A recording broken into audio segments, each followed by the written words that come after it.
Wade Morrison had survived a burning tank in the Gulf, a bullet through the shoulder in Fallujah, and 23 years leading a motorcycle club through territory wars. He did not expect to die in a roadside diner over a cup of coffee. But at 9:29 a.m. on a Thursday in October, three men walked through the door with murder in their eyes, and Wade knew his luck had finally run out. The coffee pot shook in Sarah Mitchell's hand as she watched them settle into booth 9. Something was wrong. 4 years working the Crossroads Diner had taught her to read people the way mechanics read engine trouble, and these three men radiated danger like heat off asphalt in August. No club patches on their leather jackets. That was the first warning sign. In this stretch of Arizona where Route 66 crossed County Road 12, bikers wore their colors like uniforms. Riding without patches meant hiding something. Hiding identity. Hiding intent. The oldest one had a scorpion tattooed on his neck, prison ink, with the telltale blur of cheap needles and darker intentions. His eyes swept the diner with the calculating precision of someone mapping exits and angles of fire. The young one couldn't stop his leg from bouncing nervous energy, crackling off him like static electricity. His phone never left his hand, checking messages with the frequency of someone waiting for orders. The third man, gray-bearded and stone-faced, possessed an absolute stillness that frightened Sarah more than the other's obvious tension. Predators went still before they struck. Sarah approached their booth with practiced efficiency, coffee pot raised in silent offering. The scorpion-necked man waved her off without looking at her, his attention fixed on the parking lot beyond the plate glass windows. The young one ordered coffee in a voice that cracked slightly, betraying his nerves despite the hard set of his jaw. The graybeard said nothing, just tapped his fork against the Formica tabletop in a rhythm that set Sarah's teeth on edge. 1, 2, 3, 4, 1, 2, 3, 4, like a countdown. She retreated to the counter where Jake worked the grill, his weathered hands moving through the choreography of eggs and hash browns with the muscle memory of 3 decades. Vietnam had taught Jake to notice things too. The slight hunch of his shoulders told Sarah he'd clocked the three men as threats before they'd taken their seats. The morning rush had thinned to the usual Thursday regulars. Martha sat in her corner booth working a crossword, silver hair, catching the autumn sunlight streaming through the east windows. 2 truckers occupied the counter stools discussing routes and weather with the easy camaraderie of men who'd logged 1,000,000 miles on America's highways. A family with 2 small children laughed over pancakes in booth 3, the youngest painting syrup patterns on his plate with fierce concentration. Normal people living normal lives, completely unaware that violence was coiling itself into a spring in the corner of the room. Sarah refilled Martha's coffee and cleared plates from booth 5, her circuit bringing her close to the 3 men. Their voices dropped to whispers, but sound carried strangely in the diner's acoustic dead spots. She caught fragments, pieces of a conversation that turned her blood to ice water. The moment he orders black coffee, no sugar, we move. The scorpion-necked man leaned forward, elbows on the table, intensity radiating from every line of his body. That's the signal. Colt always orders the same thing. The second he says it, we finish this. Sarah's hand froze halfway to clearing a water glass. Colt. She knew exactly one person who went by that name, and he'd be walking through that door in exactly 3 minutes if he kept to his schedule the way he always did. Wade Morrison, Iron Wolves president. The man who'd helped Martha carry groceries to her car last month when her arthritis flared. The man who'd jump-started Sarah's dead battery without being asked, without expecting anything in return. The man who left $20 tips on $8 breakfast tabs because he knew Sarah was sending money home to Phoenix for her mother's cancer treatment. The rumble of approaching motorcycles vibrated through the diner's foundation. Sarah's heart hammered against her ribs as 5 Harleys rolled into the parking lot, their riders wearing the Iron Wolves colors she'd come to recognize, black leather backing with a snarling wolf's head over crossed bones. The bikes arranged themselves with military precision, their formation suggesting order and discipline rather than the chaotic arrival of men who just happened to be riding together. 4 men dismounted and took positions that seemed casual until Sarah noticed they'd positioned themselves to cover both entrances and maintain clear sight lines across the parking lot.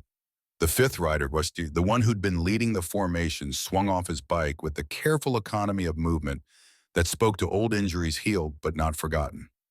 Wade Morrison, Colt, 52 years old, silver threading through the dark beard he kept trimmed close to his jaw, Purple Heart pin on his leather vest catching the morning sun.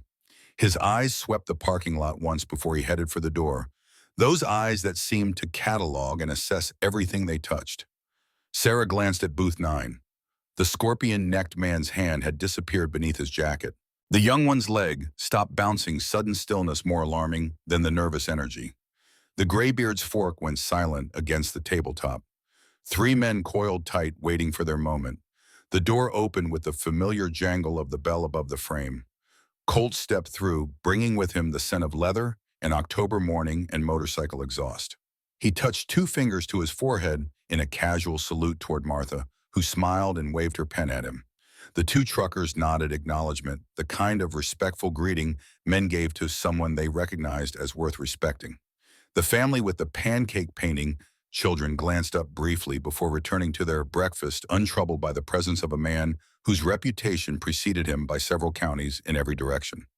Colt settled onto his usual stool at the counter third from the left, positioning himself where he could watch both the door and the parking lot through the windows. Old habits from old wars never quite died. The man beside him, the one who dismounted second and followed Colt inside, took the stool to his right.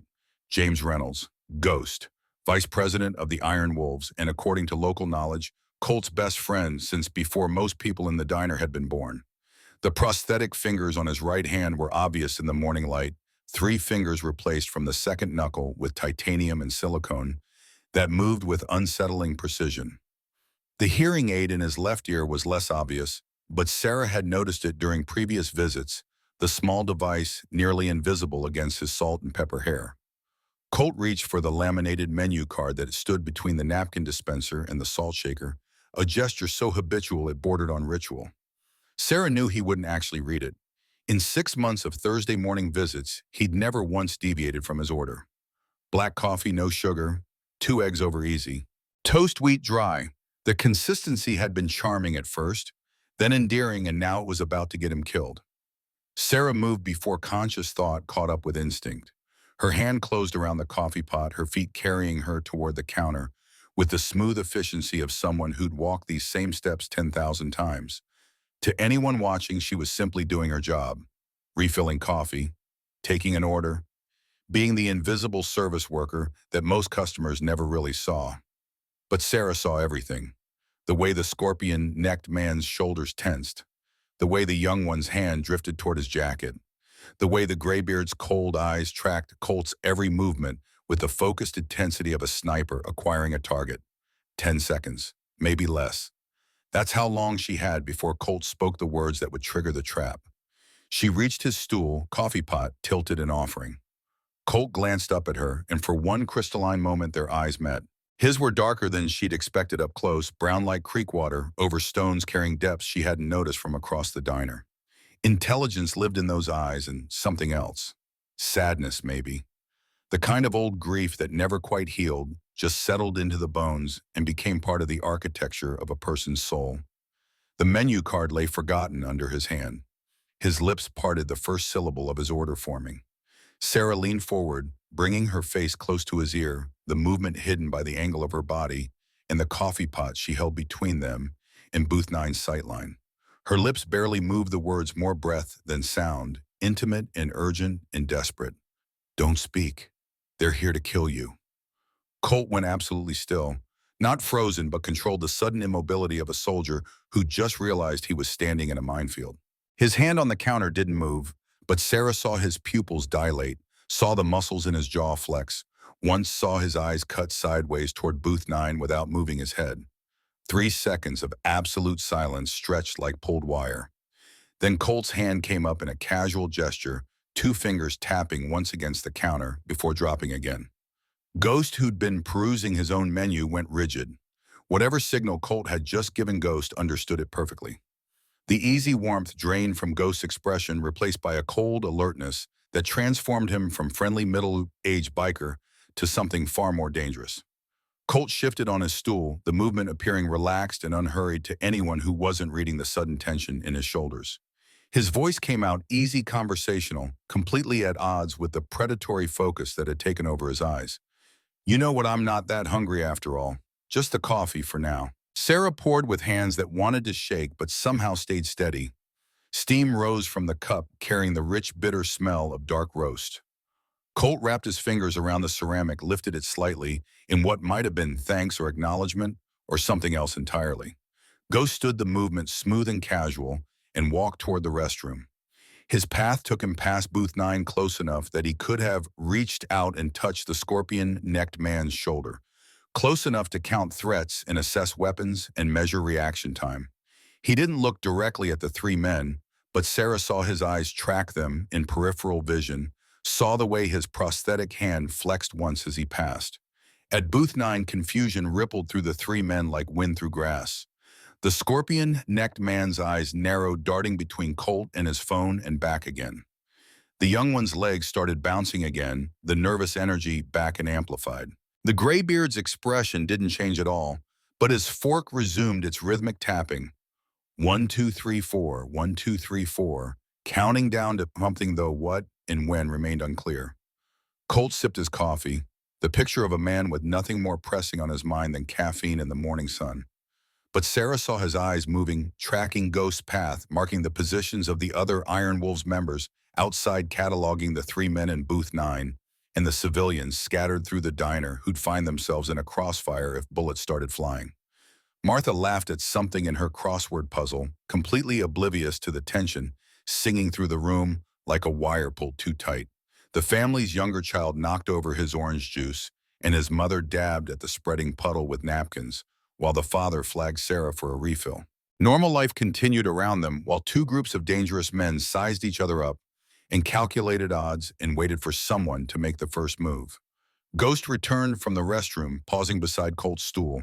His voice pitched low enough that Sarah barely caught it, though she stood close enough to count the scars on Colt's knuckles. 3. Booth 9, armed. The one with the scorpion ink is familiar. Can't place him yet. Colt's jaw tightened fractionally. He took another sip of coffee, his eyes distant, like he was looking through the diner walls to somewhere else entirely. Somewhere in memory, maybe. Somewhere that hurt. We're leaving. Now, get the boys. Ghost's prosthetic hand moved in a gesture too quick and subtle for Sarah to catch. But through the window, she saw the 4 Iron Wolves members outside, suddenly alert, mounting their bikes with synchronized precision. No rush, no panic, just smooth, efficient movement that suggested extensive practice. Colt stood, leaving a $20 bill beside his untouched coffee. He turned towards Sarah, and the weight of his attention felt like standing in front of headlights. His voice stayed low, meant only for her. You just saved my life. That means something. I'll be back. Then he was moving toward the door, Ghost beside him, the two men moving with the coordinated grace of partners who'd walked into and out of danger together so many times it had become choreographed. The door opened, closed. Engines roared to life. 5 motorcycles pulled out of the parking lot in formation heading east on Route 66, leaving nothing behind but exhaust fumes and the ghost of violence that had almost happened. At booth 9, the scorpion-necked man was already on his phone, his voice harsh and furious, though Sarah couldn't make out words over the ringing in her ears and the hammer of her heartbeat. The young one looked sick, face pale and shining with sweat. The graybeard's expression remained unchanged, but he was looking at Sarah now, really looking at her, his cold eyes measuring and memorizing. Sarah's legs gave out. She sat down hard on the stool Colt had vacated, still warm from his body heat. The coffee pot dangled from her nerveless fingers, liquid sloshing against the glass. Jake appeared at her elbow, his hand on her shoulder, his voice cutting through the static in her head. Sarah, look at me. What just happened? She couldn't answer, couldn't form words, could only stare at booth 9 where 3 men were standing, dropping cash on the table heading for the door. The scorpion-necked man's eyes found hers as he passed, and he smiled.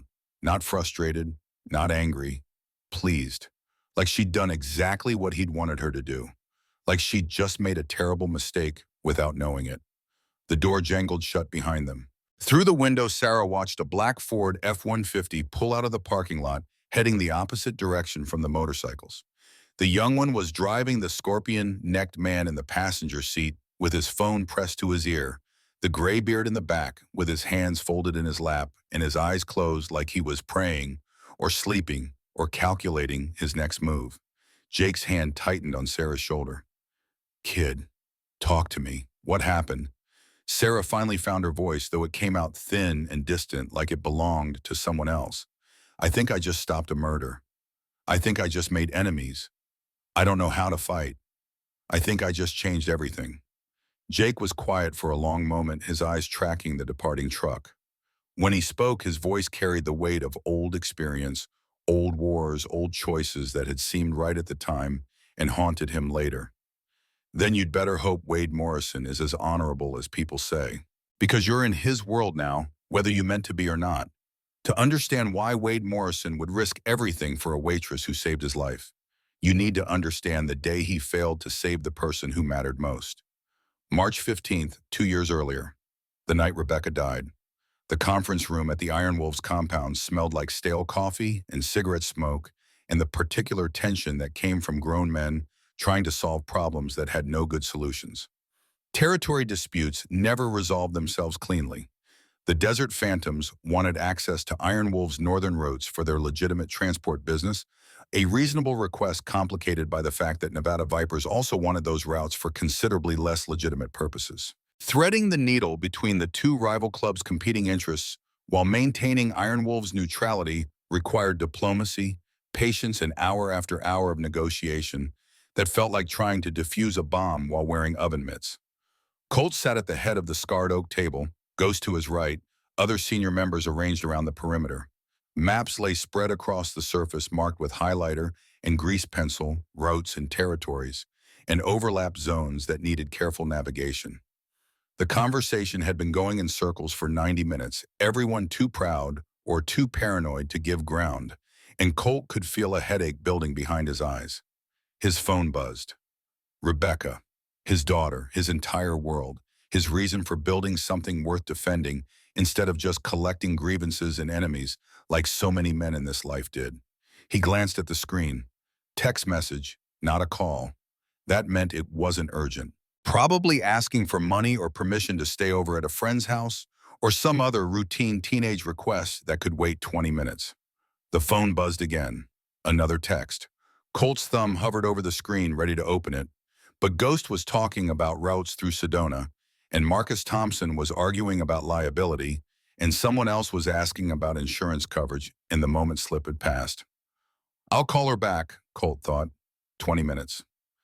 "Meeting's almost done. She can wait 20 minutes. He put the phone face down on the table and returned his attention to the maps and the arguments and the careful balancing act that kept violence from erupting between clubs who all thought they had righteous claims to the same stretches of Arizona highway. 18 minutes later, an unknown number lit up his phone screen. Colt almost didn't answer, but something about the timing made his stomach clench. He stepped into the hallway, the clubhouse's dim corridor lit by overhead fluorescence that hummed with cheap electricity. "Mr. Morrison, this is Officer Chen with Scottsdale Police. There's been an accident involving your daughter, Rebecca Morrison. We need you to come to Scottsdale Medical Center immediately." The drive took 43 minutes that felt like hours and seconds simultaneously, time stretching and compressing until Colt couldn't tell if he'd been driving for days or if he'd teleported directly from the compound to the hospital parking lot. Ghost drove because Colt's hands were shaking too badly to hold the wheel steady, his vision tunneling down to pinpoint focus on the road ahead, while everything else blurred into irrelevance. The emergency room smelled like disinfectant and blood and desperation.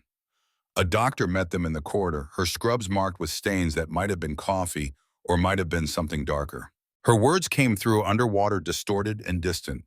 "Severe trauma, head-on collision, drunk driver crossed the center line, passenger side impact. We're doing everything we can." They let him see her.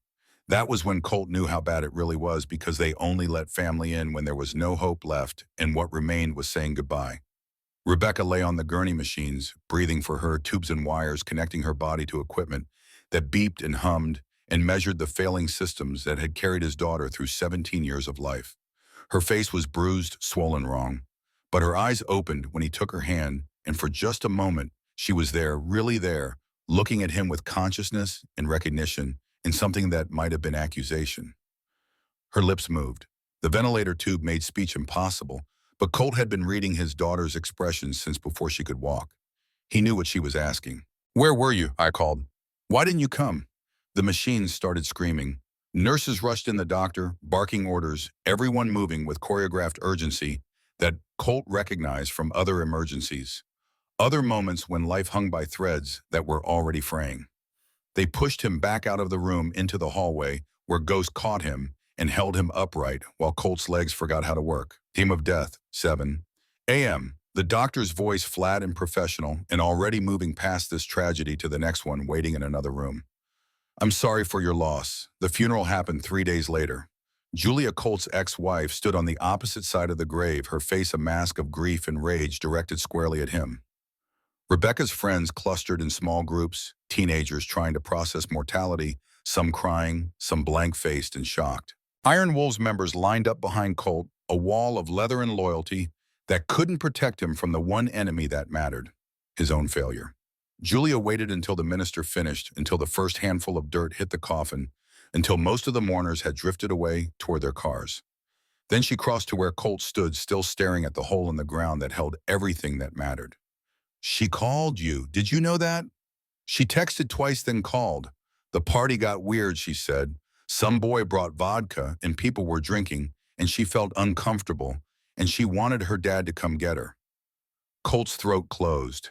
He'd check the phone later after the hospital, after the machines went silent. 2 texts at 11:47 p.m., 1 call at 11:52 p.m.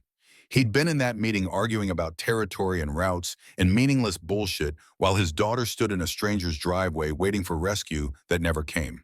But you were busy, Julia continued, her voice acid and ashes. Club business, always club business. So she got a ride with someone else, someone who'd been drinking, someone who crossed the center line doing 70 and killed our daughter because you couldn't be bothered to answer your phone. The words hit like bullets, clean and devastating and absolutely accurate. Colt had no defense, no excuse, no way to argue with the simple truth that he'd failed the one person who'd needed him most. Julia's face crumpled, rage collapsing into grief that bent her double. Ghost stepped forward, supporting her, guiding her away toward her car, and her new husband, who stood at a respectful distance, giving them space for this final reckoning. Colt remained at the graveside until the cemetery workers finished filling in the dirt, until the temporary marker was placed, until the sun dropped below the horizon, and cold desert nights settled over the headstones. Ghost stayed with him, silent and solid, the kind of presence that didn't try to fix anything or offer empty comfort, just witnessed the breaking and held the pieces.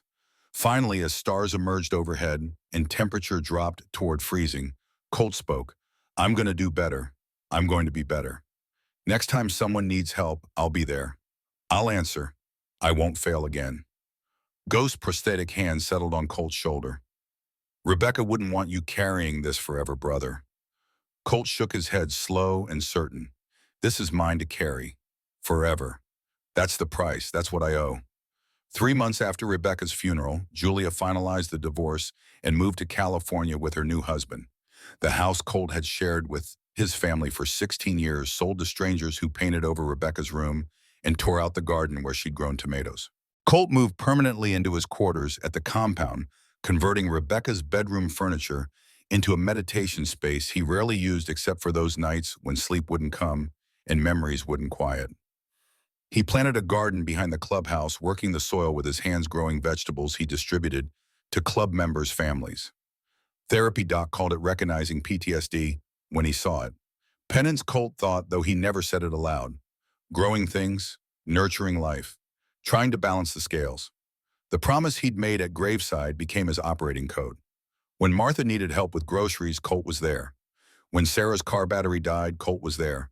When anyone in his territory needed assistance or protection or just someone to show up and prove they weren't alone, Colt was there. Always. Without fail. Without hesitation. Because he'd failed once, and that failure had cost him everything that mattered, and he would not make that mistake again. Ghost understood, because Ghost remembered. February 1991. Desert Storm. Iraq's highway of death, except they'd been on the living side of that particular apocalypse, rolling through Kuwait in M1 Abrams tanks that made them feel invincible, right up until the moment fire proved they weren't. The ambush came at dawn.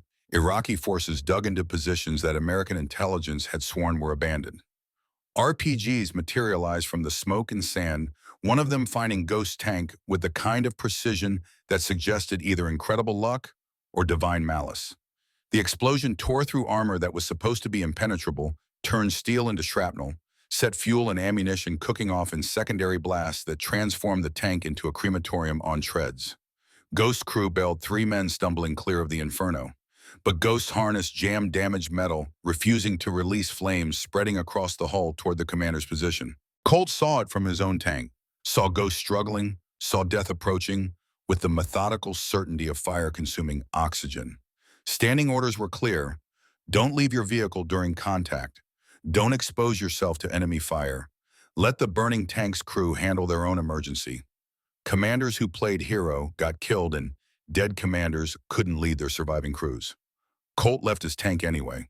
He ran through gunfire that chewed up sand around his boots, reached Ghost's vehicle just as flames found the ammunition. Storage pulled his friend clear, with seconds to spare before the tank's magazine detonated in a blast that should have killed them both.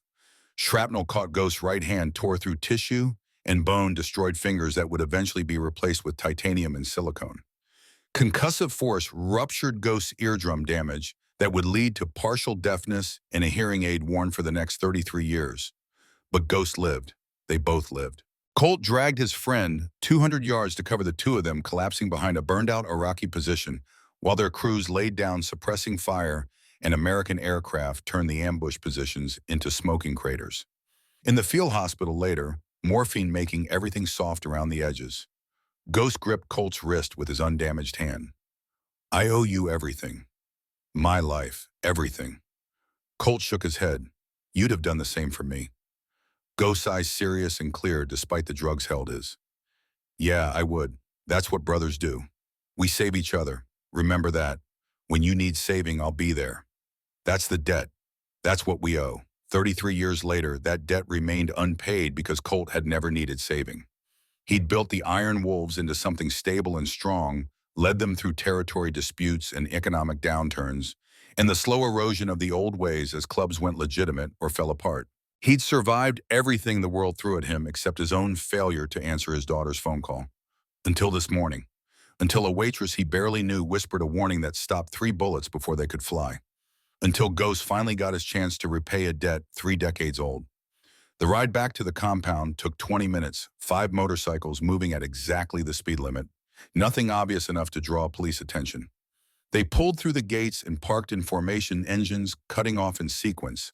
Sudden silence, loud after the sustained roar. Colt dismounted, every instinct screaming at him to turn around and ride back to the diner to make sure Sarah was safe to finish what had started. But tactical sense overrode instinct. He needed intelligence first. Needed to understand who tried to kill him and why, and whether this was an isolated attempt or the opening move in something larger. The clubhouse looked exactly as it always did, brick and steel, and security cameras covering every approach, garden out back growing toward autumn harvest, the sign for Morrison's Custom Auto Repair, visible on the adjacent building where Iron Wolf's legitimate business kept them financially stable. Home. Sanctuary. The fortress he'd built to protect the people who rode under his colors. Ghost followed him into the conference room, the same space where Colt had sat ignoring Rebecca's call 2 years earlier. The irony wasn't lost on him. He'd been in this room making decisions about club business when his daughter needed him. Now he was back here because someone had tried to kill him over club business and a stranger had paid the price of involvement. Bull Thompson appeared in the doorway, road captain and de facto logistics expert, his bulk filling the frame. Behind him came Ace Briggs, moving carefully on knees that 30 years of riding had worn down to bone grinding on bone, his cane tapping rhythmic counterpoint to his footsteps. Doc Martinez trailed last medical bag, perpetually slung over his shoulder, eyes holding the 1,000-yard stare that never quite faded no matter how many years passed since Iraq. "Emergency church," Colt said. "Full patch only, now." The men dispersed to gather the others. Iron Wolf's charter included 23 patch members, but only the senior leadership needed to know the details of this particular crisis. 6 men assembled around the conference table within 10 minutes, Colt at the head, Ghost to his right, Bull and Ace on his left, Doc at the far end, and Ray Morrison Clutch in the remaining chair. Clutch was Colt's half-brother, same father but different mothers, 15 years separating their births. Their father had founded Iron Wolves in 1978, building it from 3 bikes and a dream into a legitimate motorcycle club with businesses and properties and genuine respect. When he died in 2010, leadership should have been contested. Clutch had lobbied for joint presidency, arguing that family mattered more than seniority. But the membership voted for Colt by a margin that wasn't even close, and Clutch had been sergeant-at-arms ever since, handling security and discipline and weapons inventory with brutal efficiency. The resentment had been building for 14 years. Colt saw it in his brother's eyes every time authority got exercised, every time respect flowed toward the president's chair instead of the SAA's position. Clutch wanted the patch, wanted the power, wanted the recognition their father had given to Colt instead of dividing equally between sons. But family was family. Brotherhood meant something. So Colt kept trying to bridge the gap, while Clutch kept widening it, and they both pretended not to notice the slow fracture spreading through their relationship. Colt waited until everyone was seated, until the door closed, until silence settled, heavy enough to carry the weight of what he needed to say. Someone tried to kill me this morning, at Crossroads Diner. 3 men, armed, waiting for me to order coffee so they could use my routine as their signal. They knew my Thursday morning schedule. They knew where I'd be when I'd be there, exactly what I'd order. That information didn't come from surveillance. Ghost leaned forward, prosthetic fingers drumming on the table. Inside job. Has to be. Your Thursday run isn't posted anywhere. It's not on social media. It's just something you do and only we know about it. Clutch's face darkened. You're assuming a rat based on what could be coincidence. Could be someone noticed the pattern over time. Bull shook his head. 3 months surveillance to learn a coffee order. Nobody invests that kind of time for a single hit. Someone told them. Question is who? Colt pulled out his phone, opened, voice recording, set it on the table. Before we get into witch hunts, let's focus on what we know, Ghost. You said the one with the scorpion tattoo looked familiar. Ghost nodded slowly, his eyes distant with the effort of reaching back through memory. Yeah, took me the whole ride to place him. Marcus Kane used to be ours, sergeant-at-arms before Clutch took over. You kicked him out about 18 months ago after he put a civilian in the hospital. The name hit Colt like cold water. Viper. That's what they'd called him. Him, the scorpion neck tattoo, earning him a call sign that fit his personality, patient venomous. Willing to wait as long as necessary before striking. He'd been a good SAA, brutal when necessary, but disciplined. Until the night in Flagstaff when a drunk college kid made the mistake of bumping into Viper at a bar, spilling his drink, laughing about it. Viper had beaten the kid so badly he'd spent 2 weeks in ICU, permanent vision damage, in one eye, reconstructive surgery on his jaw. The kid's only crime was clumsiness and youth and being in the wrong place when Viper's temper finally slipped its leash. Iron Wolves had a code. No harming civilians without cause. No excessive force against people who couldn't fight back. No using club colors as excuse for personal violence. Viper had broken all 3 rules in full view of witnesses, and the club had voted 9-1 to revoke his patch. Only Clutch had argued for leniency, claiming loyalty mattered more than one mistake. Colt remembered Viper's face when the vote came down. Not remorse, not shame. Pure rage aimed directly at the president, who'd enforce consequences for actions that Viper thought should be overlooked. You'll regret this, Viper had said, stripping off his colors and throwing them on the conference table. I gave you 15 years, best years of my life. You're throwing me away for some random asshole who couldn't watch where he was going. Colt had stayed calm, kept his voice level. The code isn't optional. You crossed the line. This is the price. Viper's smile had been all scorpion, all venom. We'll see about prices. We'll see who pays what. 18 months of silence. 18 months of waiting for retaliation that never came. Until this morning. So Viper held a grudge, Ace said. Shocker. But where's he getting resources for a hit? Last I heard, he was washing out no club affiliation, no prospects. Ghost's expression went dark. I made some calls on the ride back. Viper's riding with Nevada Vipers now. Alejandro Vargas's crew. The temperature in the room dropped 10 degrees. Nevada Vipers were everything Iron Wolves wasn't: violent mercenary involved in drug trade and human trafficking, controlled territory through intimidation and execution. Alejandro Vargas, known as El Diablo, for reasons that had nothing to do with theology and everything to do with his approach to competition, ran Nevada Vipers like a cartel. Efficient, ruthless, willing to do anything that advanced his territory and power. If Viper had allied with Diablo, Then this morning's attempt wasn't personal revenge. It was the opening move in a territorial war. Clutch leaned back in his chair, arms crossed. So what's the play? We can't hide. Can't run. Diablo wants our territory. He'll keep coming until he gets it, or we stop him. Colt studied his brother's face, looking for tells for any sign that Clutch knew more than he should. But Clutch's expression remained carefully neutral, giving away nothing. First priority is protecting the civilian who saved my life. Sarah Mitchell. Single mother, works at Crossroads, has family in Phoenix. Viper saw her, warned me. That makes her a target. Doc spoke up, his voice quiet but carrying.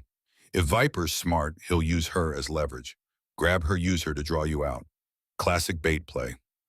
Bull nodded agreement. We bring her here. Full protection. Move her family too if they're vulnerable. Colt's phone buzz. Unknown number. He answered on speaker. A voice he didn't recognize, young and scared. Mr. Morrison, this is Sarah Mitchell. The men from the diner, they're texting me. They know where I live. They know about my daughter. They sent pictures. Please, I don't know what to do. Every man at the table went still. Colt's voice stayed calm despite the rage building behind his eyes. Sarah, listen carefully. Where are you right now? Still at the diner. Jake told me not to leave until I called you. Good. Smart. Stay there. Lock the doors. I'm sending people to get you. You're going to be safe. I promise you that. Where's your family? Phoenix. My mother and my daughter. They're at my mom's house. Colt looked at Ghost, who was already pulling out his phone. Give me the address, Colt said. We'll have people there in 30 minutes. Sarah's voice shook as she recited numbers and street names. Ghost texted the information to Phoenix, chapter fingers, moving faster on the prosthetic hands, touch-sensitive fingertips than most people managed with flesh. Sarah, one more thing. Did you tell anyone else about what happened? Police friends number, just Jake.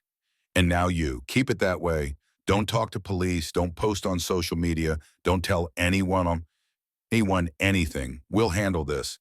You're under Iron Wolf's protection now. That means your family. Nobody touches family.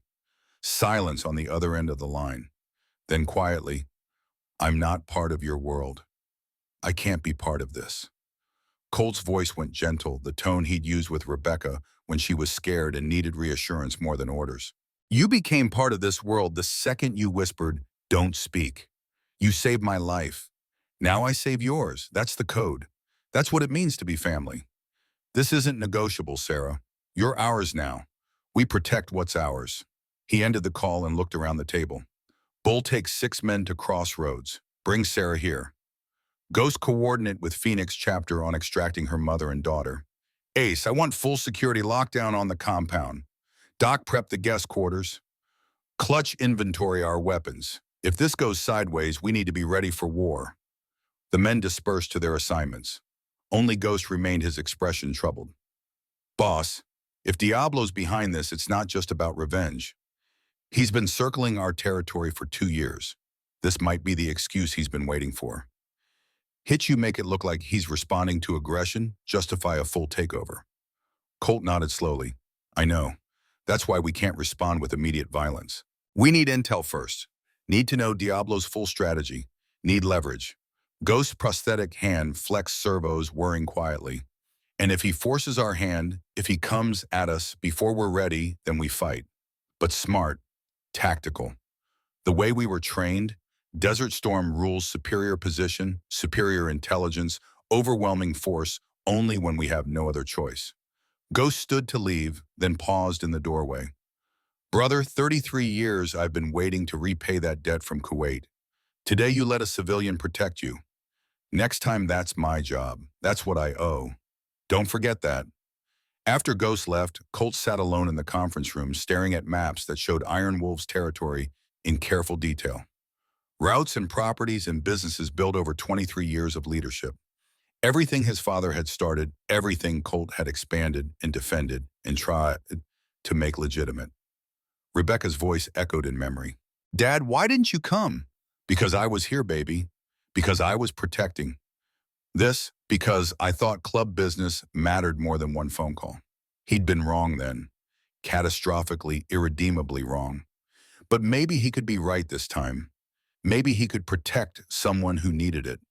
Maybe he could answer the call that mattered instead of letting it go to voicemail while he argued about territory and routes and meaningless bullshit that would all burn down eventually anyway.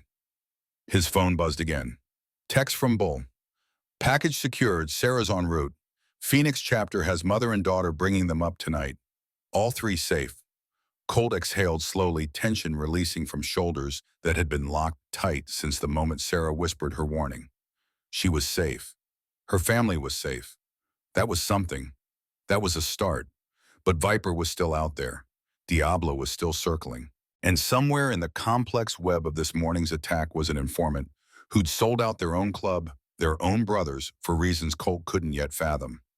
The war had started. The question now was how many people would die before it ended, and whether Colt could keep his promise to Sarah the way he'd failed to keep his promises to Rebecca. Outside, autumn sun tracked across Arizona sky, indifferent to human violence, indifferent to promises made and broken, indifferent to the small dramas of men trying to build something worth defending in a world that specialized in tearing things down. Sarah Mitchell had wanted safety. What she got was war.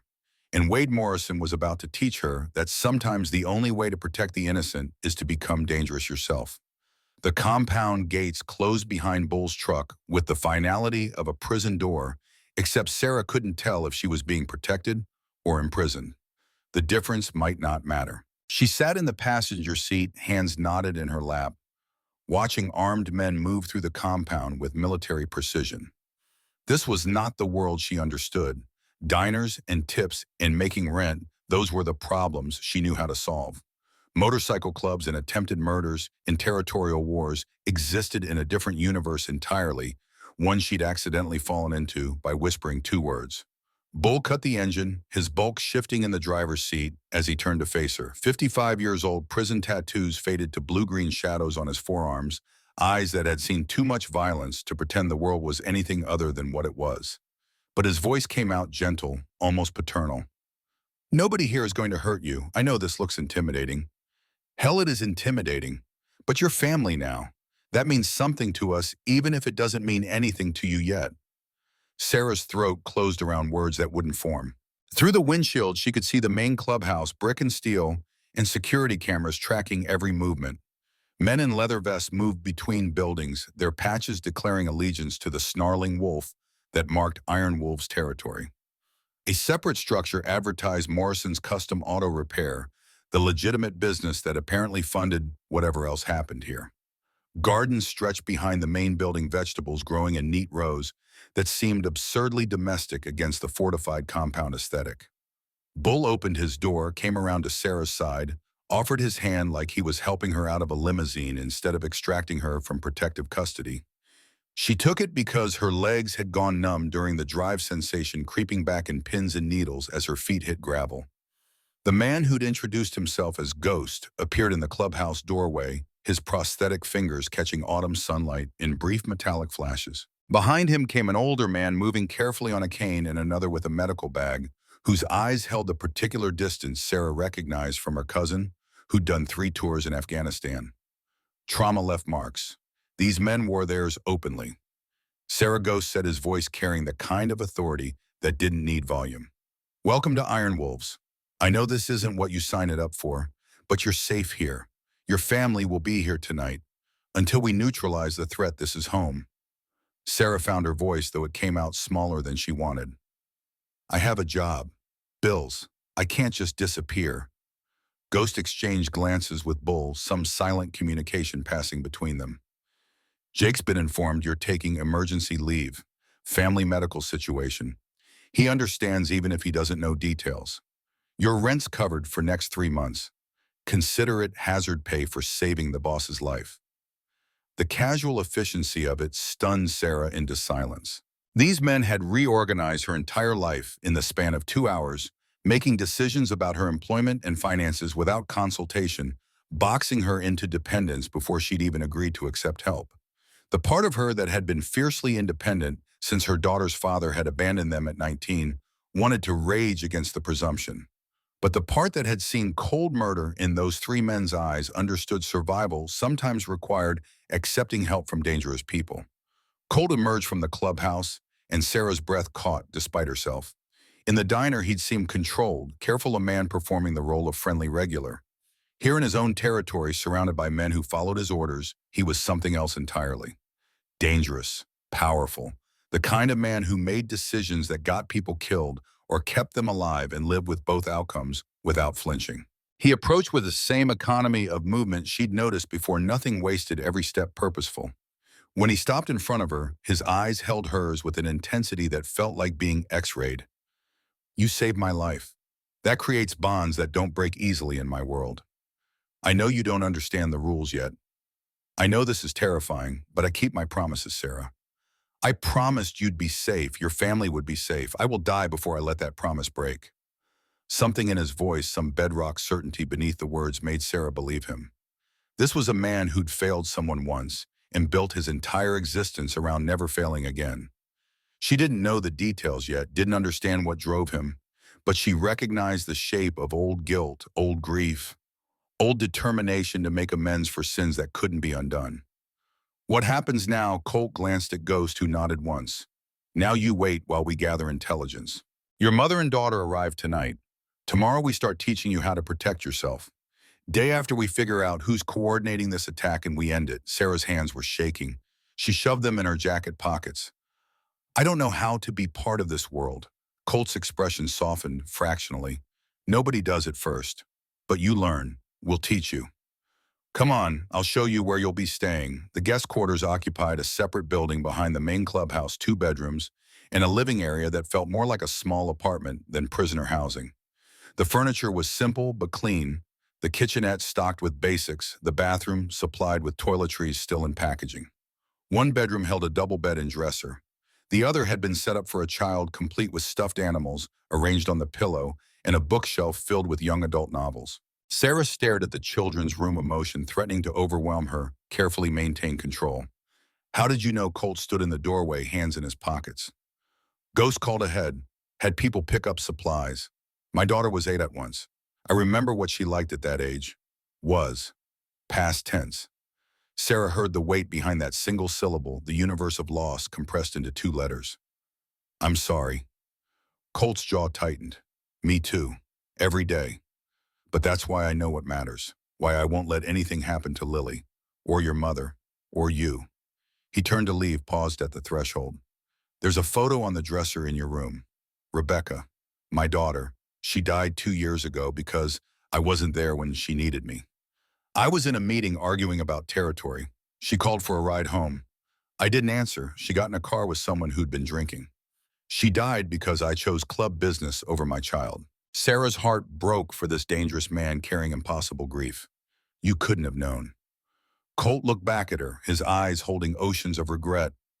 "That's what everyone says. Doesn't make it easier. Doesn't bring her back. But it taught me what matters. People matter. Family matters. Everything else is just noise. Remember that when things get complicated. Remember what you're fighting for." After he left, Sarah found the photo. A teenage girl with Colt's dark eyes and a smile that suggested mischief barely contained, holding up a fish on a line, pride radiating from every pixel. Rebecca. The ghost haunting this compound, driving the man who ran it, shaping every decision through her absence. Sarah sat on the bed that had been prepared for her daughter and let herself cry for the first time since the diner. Not from fear, though fear lived in her bones now. Not from shock, though shock still hummed through her nervous system. But from the sudden understanding that she'd stumbled into someone else's grief, become entangled in their attempt at redemption, and there was no clean way to extricate herself without betraying the desperate hope in Colt's eyes when he'd promised to keep her family safe. Night fell across the compound with the shocking speed of desert darkness, temperature dropping 20 degrees in an hour.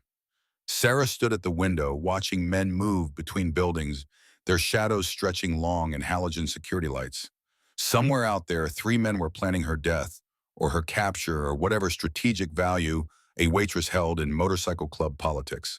Somewhere out there, her daughter was being transported by strangers wearing gang colors. Somewhere out there, the normal life Sarah had built from nothing was burning down, and all she could do was watch from behind fortified walls. Headlights swept across the compound at 832 SUVs, rolling through the gates with the measured caution of convoy movements. Sarah's heart lurched. Bull appeared at her door, his massive frame somehow reassuring. Your family's here. Phoenix chapter came through. No complications. Sarah ran out the door across the gravel lot, reaching the first SUV as its rear door opened. Lily tumbled out, 8 years old and terrified, and clutching Mr. Whiskers, the stuffed rabbit she'd had since infancy. Sarah caught her daughter in arms that shook with relief and residual fear. Mama, baby. Oh, baby, I'm so sorry. I'm so sorry. Patricia emerged from the second vehicle, moving carefully on legs weakened by chemotherapy, her face gray with exhaustion and fear. But her eyes found Sarah's, and whatever she saw there made her nod once, accepting this bizarre situation the way she'd accepted every other crisis life had thrown at them. Sarah hugged her mother with one arm, still holding Lily with the other, the three of them forming a small island of family in a sea of dangerous strangers. Colt approached slowly, giving them space, waiting until Lily looked up with tear-streaked face and red eyes. Are you the motorcycle man? Colt knelt, bringing himself to eye level with the child. I am. My name's Wade, but people call me Colt. Your mom saved my life today. That makes her a hero. And we protect heroes and their families. Lily's grip on Mr. Whiskers tightened. The men on the phone said they'd hurt us. Are they going to hurt us? Colt's voice stayed gentle, but carried absolute conviction. No, I promise you, Lily, nobody is going to hurt you or your grandma or your mom. Not while I'm alive. Do you believe me? Lily studied him with the serious intensity children bring to important questions. Whatever she saw in his face must have satisfied her because she nodded slowly. Okay. Can I see the motorcycles tomorrow? Colt smiled, the first genuine warmth Sarah had seen from him. Tomorrow. First thing. Deal? Deal.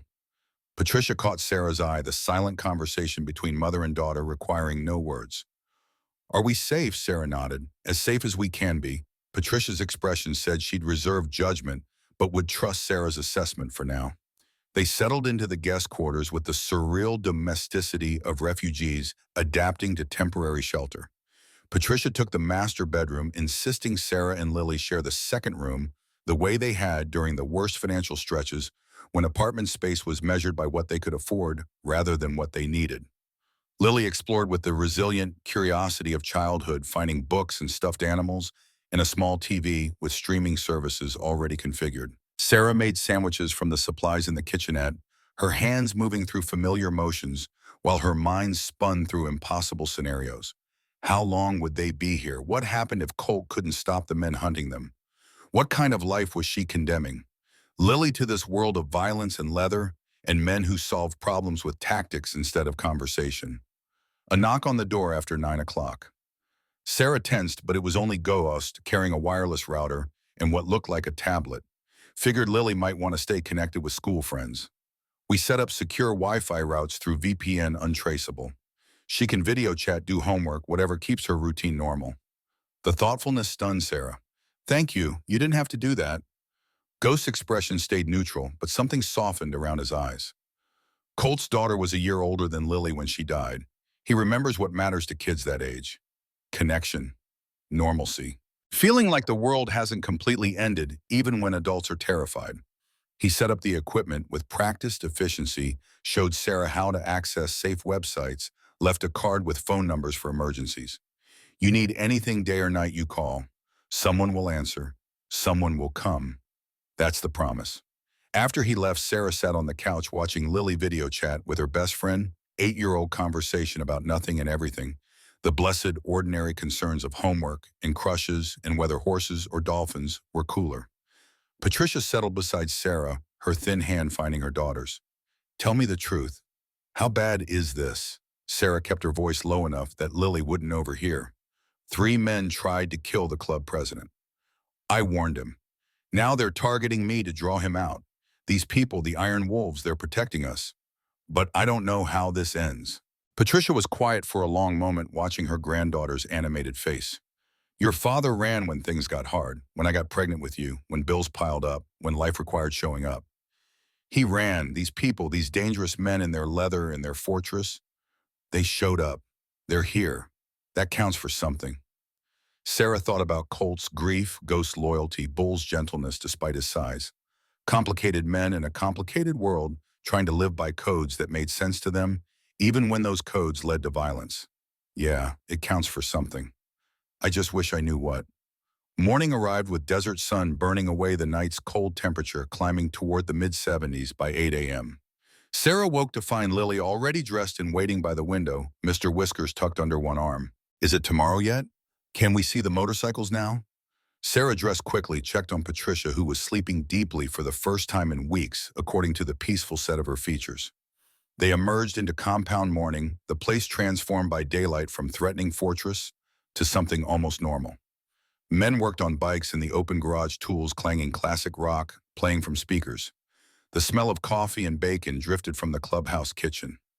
Someone was mowing the lawn behind the main building, the mundane suburban sound completely at odds with Sarah's expectations.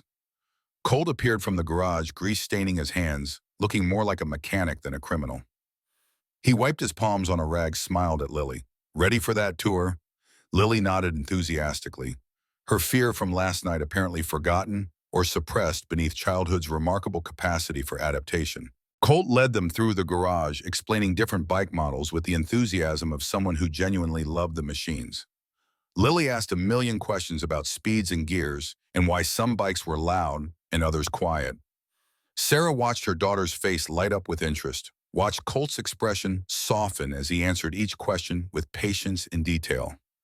This one's mine. He stopped beside a black and chrome Harley that looked like it cost more than Sarah's annual salary. Soft-tail Deluxe. Bought it the year Rebecca was born. She used to sit on it when she was about your age, pretend she was riding. Can I sit on it? Colt glanced at Sarah, who nodded permission. Sure, but don't touch the controls. Just sit. He lifted Lily onto the seat, the child's legs dangling well short of the foot pegs, her hands gripping the handlebars with exaggerated care. Sarah pulled out her phone, snapped a photo because this moment was too surreal not to document. Her daughter sitting on a motorcycle club president's bike, grinning like she'd found treasure. Ghost appeared in the garage entrance, his expression serious enough to cut through the moment's lightness. Boss, need a word. Colt lifted Lily down, ruffled her hair. Think about it. In 10 years you want to learn to ride? I'll teach you. Your mom's permission only. He followed Ghost out, leaving Sarah and Lily in the garage. Bull materialized from somewhere, his bulk filling the doorway. Lily, you want to see the puppies? Lily's eyes went wide. You have puppies?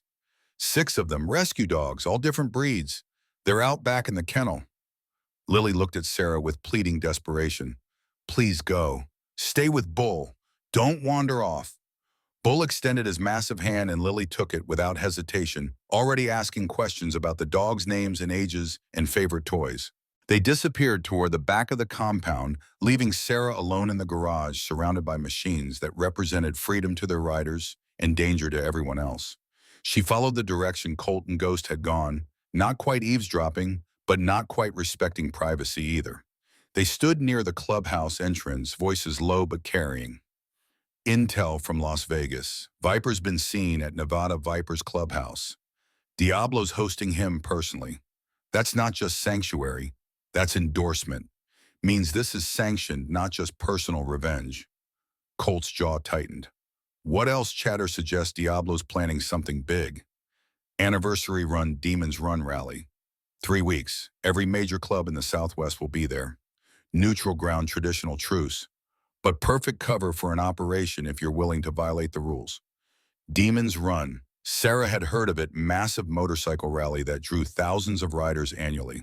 The kind of event that made local news and required extra police presence and shut down entire sections of highway. You think he's planning a move during the rally? Ghost nodded slowly. Makes tactical sense. Crowd cover. Witnesses everywhere so it looks like random violence instead of calculated hit. He kills you in front of 5,000 bikers, claims you started it, takes your territory while we're leaderless, and everyone's too confused to respond effectively. Colt was quiet for a long moment, his eyes distant. Then we use that. If we know the where and when, we can prepare. Turn his trap into ours. Too risky. You'd be walking into a kill zone. I'll be walking into an opportunity. With proper preparation. Right people in right positions. Element of surprise on our side for once. Ghost prosthetic hand, flex servos whirring. Brother, I didn't save your ass in Desert Storm to watch you get killed at a motorcycle rally. There's got to be another way. If there is, I'm listening. But Diablo won't stop. Viper won't stop. They'll keep coming at us, at our families, at anyone we care about until we end this. Better to end it on our terms than wait for them to pick the moment. Sarah stepped back before they could notice her listening. Her heart hammered against her ribs. 3 weeks until some rally where Colt planned to use himself as bait to draw out the men who wanted him dead. 3 weeks until violence erupted in public, where Lily might see news coverage where Sarah would have to explain why the man who had promised to protect them was bleeding out in some fairground parking lot. She returned to find Lily playing with rescue dogs, 6 mutts of various sizes and questionable breeding, all competing for an 8-year-old's attention. Bull sat on a bench, watching his scarred face almost gentle. "They're all abused," he said when he noticed Sarah. "Previous owners beat them, starved them, used them for fighting. I foster them, rehabilitate them, find them good homes. Takes patience. Takes showing them not all humans are monsters." Sarah sat beside him, watching her daughter laugh as puppies climbed over her lap. "Why do you do it? The rescue work." Bull was quiet for a moment. "I was inside for 8 years. Assault weapons charges. Stupid shit when I was young and angry. Prison teaches you about powerlessness, about what it means to be at someone else's mercy. These dogs, they know that feeling. I can't fix what happened to them, but I can show them there's better, that they're worth saving." Sarah thought about her own life, the years of barely surviving, of sending money home for her mother's treatment while eating ramen and skipping meals. The grinding poverty that made every day a calculation of which bills to pay and which to let slide. She'd felt powerless then. These last 24 hours had been different. Terrifying, yes. Dangerous, absolutely, but not powerless. The Iron Wolves had given her agency, even if that agency came wrapped in violence and moral complexity. Bull, what happens if Colt's plan fails? If this Diablo person wins, Bull's expression darkened. Then a lot of good men die, and a lot of territory falls under control of someone who runs drugs and traffics people and destroys lives for profit. Colt's trying to build something better. Legitimate businesses, community support, protection without exploitation. He's not perfect. Neither are we.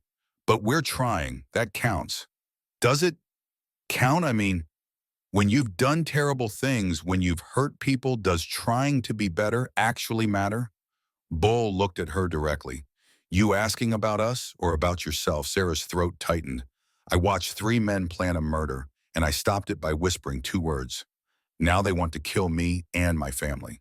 I brought this on us. I chose this." Bull shook his head slowly. "You saw evil about to happen, and you intervened. That's not choosing danger. That's choosing courage. What happens next isn't your fault, it's theirs. Don't let guilt make you forget which side you're on." The morning passed in surreal domesticity. Patricia emerged from the guest quarters looking stronger than she had in weeks, the rest apparently doing more good than any medication. Lily played with mice and explored the compound under Bull's watchful supervision. Sarah helped in the clubhouse kitchen, chopping vegetables for lunch, while women who introduced themselves as Iron Wolves old ladies chatted about ordinary things like grocery shopping and children's soccer schedules. It was all so normal, so mundane, right up until the moment screaming started from the front gate. Sarah dropped her knife, ran toward the sound, arriving to find Colt and Ghost restraining a man who was fighting them with desperate strength. Younger than Colt, maybe 45, leather vest marked with Iron Wolves patches, his face contorted with rage and something that looked like grief. The man broke free, for a second stumbled toward the clubhouse, pointing at someone behind Sarah. "You fucking liar, you sold us out. I know it was you." Sarah turned to see Clutch standing in the doorway, his expression carefully neutral, but his hands clenched into fists. Bull and 2 others grabbed the enraged man and forced him to his knees. Colt stood over him, voice cold. "Jackson, calm down. Tell me what's happening." The man Jackson was crying now, rage collapsing into devastation. "Nevada Vipers hit my house this morning, took my wife, left a message saying they know everything about us, know our addresses, our families, our routines, said they got it from someone inside." And he pointed at Clutch again. "He was at my house 2 days ago, saw where my kids sleep, saw where Rachel keeps her car keys." The temperature in the compound dropped to sub-zero. Every Iron Wolf present turned to look at Clutch, questions forming in eyes that had trusted him with their lives and their families. Clutch's face flushed red. That's bullshit. I was there fixing your security system, doing my job as sergeant at arms. You're going to blame me because Diablo's got good intelligence, Colt's voice cut through the rising tension. Everybody back. Now, Jackson Bull, take care of him. Get him somewhere quiet. Ghost Clutch conference room. Now, they filed inside Colt's authority, holding the situation together by force of will. Sarah should have returned to the kitchen, should have stayed out of club business, should have maintained the distance between civilian and criminal. But she'd stopped 3 murders yesterday. She'd earned the right to know if the man protecting her was being betrayed from within. She followed, slipping into the conference room behind Doc, positioning herself where she could watch but wouldn't be immediately noticed. Colt stood at the head of the table, Ghost to his right, Clutch isolated on the opposite side. The separation was deliberate positioning that declared suspicion before words could. Clutch, Colt said quietly, "Give me your phone." Clutch's eyes flashed. "You're seriously doing them, believing Jackson's paranoid bullshit over your own brother? Blood doesn't make you immune to questions. Phone. Now." For 5 seconds, Sarah thought Clutch would refuse. Thought violence would erupt in this room, brother against brother. Loyalty tested past breaking. Then Clutch pulled his phone from his pocket, slammed it on the table hard enough to crack the screen. "Fine. You want to violate my privacy? Go ahead. You won't find shit." Ghost picked up the phone, his prosthetic fingers navigating the screen with practiced ease. His expression changed. After 30 seconds, went carefully blank in the way people did when they were seeing something they didn't want to believe. "Boss, you need to see this." Colt took the phone, read whatever Ghost had found, and his face went absolutely still. When he looked up at Clutch, his eyes held something worse than anger. Disappointment. Betrayal. The specific grief of discovering family had chosen sides against you. Text messages with Marcus Kane. Planning sessions. Intelligence about my Thursday routine. About Jackson's house. About 6 other members' families. Payment confirmations. $75,000 transferred from an account linked to Alejandro Vargas. Clutch stood so fast his chair tipped out backward. "That's fabricated. Someone hacked my phone, planted that shit to frame me." Ghost's voice came out flat, dead. "Messages go back 4 months, including conversations about removing Colt from leadership, about taking control of Iron Wolves and aligning with Nevada Vipers. Your words, brother. Your betrayal." Sarah's hands had gone numb. She'd been living under protection of a club where the sergeant at arms, the president's own brother, was selling them out to their enemies. Every secret she'd trusted them with, every detail about Lily and Patricia, had been potentially compromised by the man standing 3 feet from Colt.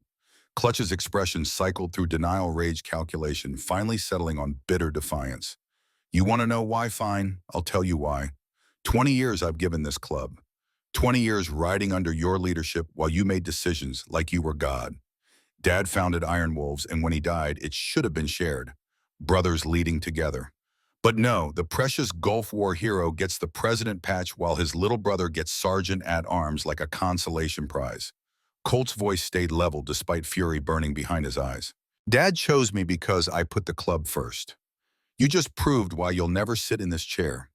You sold out your brothers for money and ego. You endangered families. Children." Clutch laughed, the sound ugly and broken. "You want to talk about family? You let your daughter die because you were too busy playing president to answer her phone call. At least I didn't kill my own kid." The room exploded. Ghost lunged across the table, got one hand on Clutch's throat before Bull and Ace dragged him back. Colt stood absolutely frozen, Clutch's words hitting like hollow point rounds designed to fragment and spread maximum damage. Sarah saw Colt's face, saw the flash of agony that Clutch had deliberately inflicted, saw the way old guilt got weaponized by someone who knew exactly where to aim. She moved without thinking, positioning herself between Colt and his brother, her voice cutting through the chaos. "You want to know what real strength looks like? It's not selling out people who trusted you. It's not collecting money while families get threatened. Real strength is saving lives when you have nothing to gain. Real strength is keeping promises even when they cost everything. He's," she pointed at Colt, "he's got more honor in his grief than you've got in your entire treacherous soul." Clutch's eyes focused on Sarah with laser precision. "The waitress, the civilian who started all this. You think you understand our world? You're just another casualty waiting to happen. Sarah held his gaze. Maybe.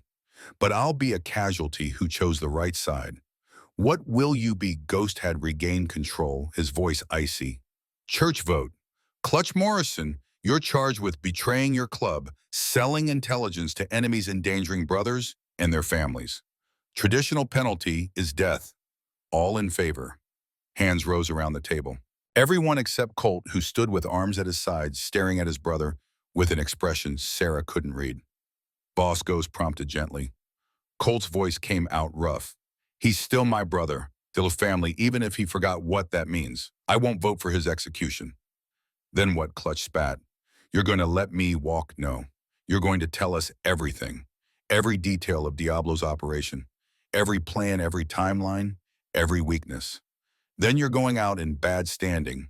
Patches stripped, bike destroyed. You leave Arizona. If you ever come back, we won't be merciful twice. Clutch's laugh sounded like something dying. You think Diablo will let me walk after this? You're signing my death warrant. Colt's expression hardened. You signed it yourself the moment you betrayed your brothers. Now you live with the consequences. Start talking, beginning with Demon's Run. What's the plan? 3 hours of interrogation followed. Sarah listened from her corner, taking notes on her phone, documenting everything Clutch revealed. Diablo planned to use the rally as cover for eliminating Iron Wolves' leadership. Viper would lead the strike team. Colt would be targeted, publicly made into an example. The goal wasn't just territorial acquisition. It was sending a message that honor and loyalty were weaknesses in a world where only power and ruthlessness mattered. Clutch spilled it all, motivated by self-preservation more than remorse. He'd been planning this for 2 years, building relationships with Nevada Vipers, feeding them intelligence, positioning himself to take over Iron Wolves after Colt's removal. The money had been secondary. The real motivation was ego resentment, the decades-long grievance of a younger brother who'd never felt adequately recognized. When it was done, when every detail had been extracted and verified, Colt stood. Ghost Bull Doc, strip his patches, ace catalog, and destroy his bike. Clutch, well, you got 1 hour to pack your shit and leave. I see you again, you're dead. That's not a threat. That's a promise. They dragged Clutch outside. Sarah heard the roar of an engine being revved, heard the sudden silence as it cut off, heard what sounded like a sledgehammer hitting metal, destroying the bike. The ultimate punishment in motorcycle culture, obliterating the machine that represented freedom and identity and belonging. Colt sat alone at the conference table, head in his hands. Sarah approached carefully, not sure if her presence would be welcome or intrusive. He spoke without looking up. You shouldn't have done that. Defended me to him. Now he knows you matter. That makes you more vulnerable. Sarah sat across from him. He already knew. They've been threatening my family since yesterday. What I did was choose my side. Same as you chose yours when you refused to kill him. Colt looked up, his eyes red-rimmed with unshed tears. He's my brother. I can't just erase that, no matter what he's done, no. But you can stop letting him use your guilt as a weapon. Rebecca's death wasn't your fault. You didn't put her in that car. You didn't pour the drinks. You were a father who made a mistake, and the universe punished you in the cruelest possible way. But you've spent 2 years trying to redeem that mistake by protecting everyone else. That counts. That matters. Colt's hands trembled. Does it? Because from where I'm sitting, all I've done is bring more danger into more lives. Yours, Lily's, your mother's. Jackson's wife is being held hostage because I failed to see my own brother's betrayal. Sarah reached across the table, took his hand in both of hers. You didn't betray anyone. Clutch did. You're trying to fix it. You're fighting to protect people who can't protect themselves. That's the opposite of failure. That's heroism, even if it doesn't feel like it. Ghost appeared in the doorway. Clutch is gone. Heading north, probably trying to reach Canada before Diablo figures out he talked. Jackson's wife, we've got people working on extraction. Should have her back by tonight. Colt nodded, pulling himself together through visible effort. Good. Double security on the compound. I want eyes on every approach. Sarah, your family doesn't leave the grounds. Not until this is finished. 3 weeks, Sarah said quietly, until Demon's Run. That's when you're planning to end this. Colt's expression confirmed what she'd overheard earlier. Yeah, 3 weeks. We use the rally as our trap instead of Diablo's. Turn his own plan against him. But first we prepare, and that includes you. Sarah felt ice water in her veins. What do you mean? Colt stood, his presence filling the room. You're in this whether you want to be or not. Diablo knows your face. Viper wants revenge on you for warning me. You're a target, so we're going to teach you how to survive, how to fight, how to protect yourself and your family if everything goes wrong. Starting tomorrow. No arguments. Sarah thought about Lily playing with rescue dogs, about Patricia finally sleeping peacefully, about the normal life that was ashes now. She thought about three men plotting murder over coffee, about the cold calculation in their eyes, about how close she'd come to watching violence erupt in her diner. Bull was right. She'd chosen courage. Now she needed to learn how to back that courage with capability. Okay, teach me. Colt's expression held something that might have been respect. Get some rest tonight. Tomorrow your education begins. Fair warning, it's going to hurt. Ghost doesn't believe in gentle instruction. Ghost smiled, the expression wolfish. Gentle gets you killed. Sarah's going to learn the hard way because that's the way that sticks. But she'll survive. She's got the fire. Just needs to learn how to aim it. Sarah returned to his guest quarters as desert sun dropped toward evening temperature, falling with the light. Lily was teaching Patricia a card game she'd learned from Bull, the two of them laughing over complicated rules and contested plays. Normal. Domestic. The kind of scene Sarah had dreamed of during the hardest years when making rent meant choosing between electricity and groceries. Except they were laughing in a motorcycle club compound, protected by dangerous men, while other dangerous men planned their deaths. Normal had become relative. Safety had become contextual.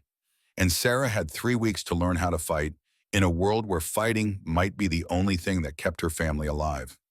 She joined them at the table, picking up cards, playing the game, like tomorrow wasn't going to bring pain and training and the systematic destruction of whatever illusions she still carried about her own capability.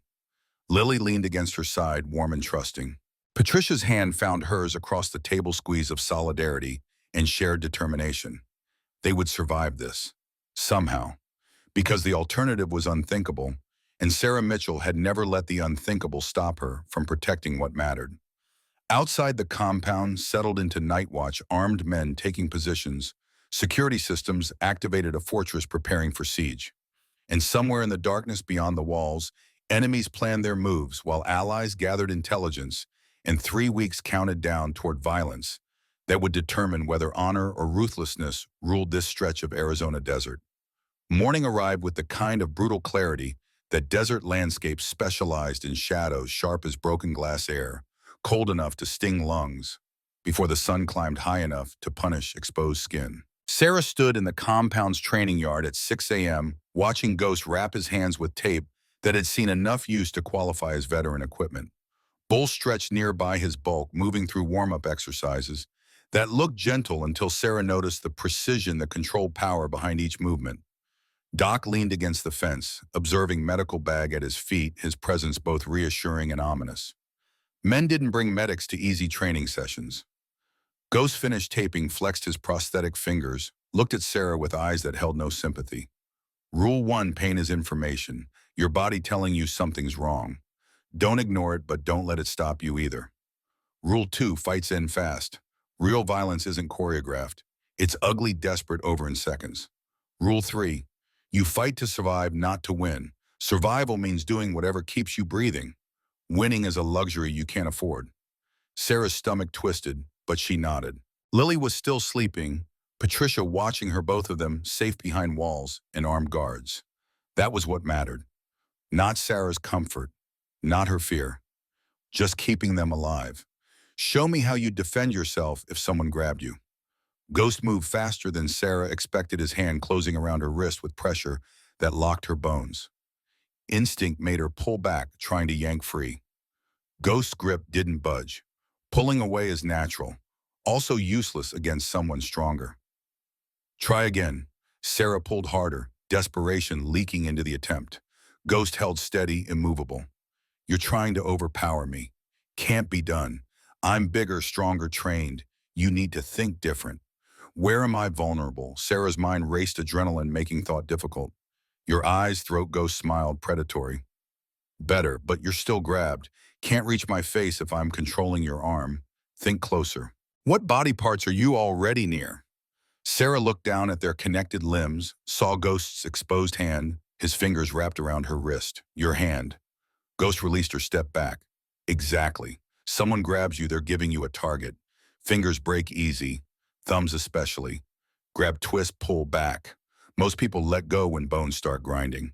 He demonstrated slowly, showing the angle, the leverage point, the specific motion that would turn a grab into an opportunity. Now you try. For real, I'm going to grab you and you're going to break my grip. Don't hold back. I've had worse than anything you can do. Sarah hesitated, suddenly aware she was about to intentionally hurt someone who'd shown her nothing but protection. I can't just. Ghost hands shot out, locked around her wrist with bruising force. Attacker doesn't care about your hesitation. Move. Sarah grabbed his thumb, pulled, twisted with everything she had. Ghost's grip broke, surprise flickering across his face. Good, again. They drilled for an hour, repetition burning the movement into muscle memory. Wrist grabs, chokeholds, someone pinning her against a wall. Each scenario had a counter, some leverage point or vulnerable target that could turn defense into escape. Sarah's body cataloged bruises, her mind cataloged techniques, and slowly something shifted. The helpless terror that had lived in her chest since the diner began transforming into something harder. Not confidence exactly, but possibility. The knowledge that she wasn't completely powerless. Bull took over after Ghost teaching her about awareness and positioning. How to read a room, identify exits, notice people watching too carefully. How to move through crowds without drawing attention. How to position herself where walls protected her back and sight lines stayed clear. Crossroads Diner, he said. Walk me through that morning. Where were you positioned when those three men came in? Sarah closed her eyes, reconstructed the memory. Behind the counter, coffee pot in hand, they sat in booth 9 corner position, watching the parking lot. Good. Did you choose your position or did circumstance put you there? Circumstance. I was refilling sugar containers, happened to be behind the counter when they entered. Bull nodded. Luck. This time it worked in your favor, gave you proximity to Colt when you needed it. But you can't rely on luck. You need to deliberately position yourself where you have advantages. Near exits, near weapons, near allies. Training isn't just about fighting. It's about never needing to fight because you're always in the right place. They walked the compound. Bull pointing out strategic positions, explaining fields of fire and cover and escape routes. Military thinking applied to civilian life, the habits of men who'd survived combat by learning to read terrain and anticipate threats. Doc's turn came after lunch, teaching Sarah basic first aid with intensity that suggested experience treating injuries far worse than scraped knees. Gunshot wounds bleed different than knife wounds. Arterial blood spurts, venous blood flows. You see spurting, you've got maybe 2 minutes before someone dies. Direct pressure, elevate if possible, tourniquet as last resort. Don't try to be a hero. Stop the bleeding. Get them to real medical help. He made her practice on training dummies, simulated wounds that leaked fake blood scenarios. Sorry, where Sarah had to decide priorities and act under pressure. Who to treat first when multiple people were injured. How to tell if someone was actually dying or just looked bad. The brutal calculus of triage, deciding who lived and who didn't based on resources and probability. Sarah's hands shook as she worked, imagining Lily bleeding out, while Sarah fumbled with bandages, imagining Patricia collapsed and Sarah having to choose between moving her or stopping blood loss. You're thinking about your family, Doc said quietly. Good, that's the right motivation. But channel it.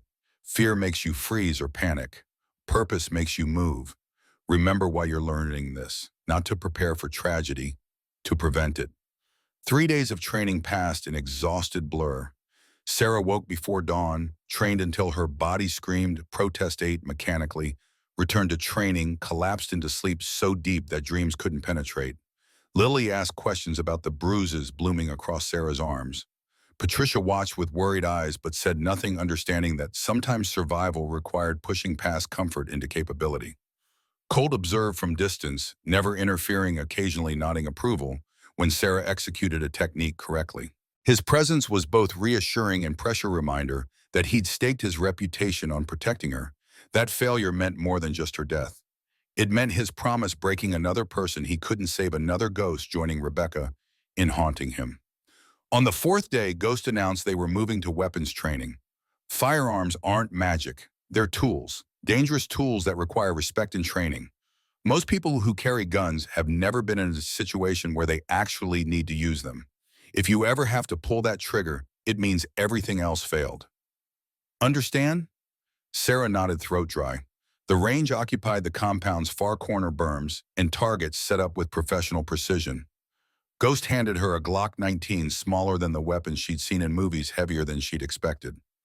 9mm, standard defense weapon, 15 rounds in the magazine, one in the chamber if you rack the slide.